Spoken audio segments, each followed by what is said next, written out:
לפעמים המתנה הכי גדולה שאנחנו יכולים לתת לעצמנו זה פשוט לעצור. אז הייתי בתקופה מאוד מאוד עמוסה. בתקופה שבה אני רציתי למכור את הבית ולעבור לדירה חדשה. התקופה הזאת היא מלווה בקבלת החלטות, באינסוף משימות, בפגישות, בטלפונים.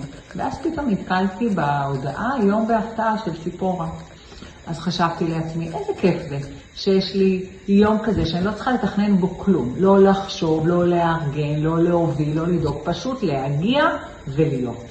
ומה קרה במהלך הזה? פשוט זרמנו. נפגשתי עם נשים מקסימות, למדתי טכניקות צילום, נהניתי מהים, מהאווירה, מהשקט הזה שיש מישהו אחר שמחזיק את המרחב הזה עבורי.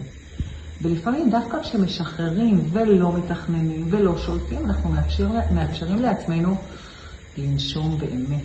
אני ממליצה לכם בחום, לכל מי שמרגישה שהיא צריכה לעצור לרגע, לשחרר את השליטה וליהנות מהדרך. להגיע ליום בהפתעה.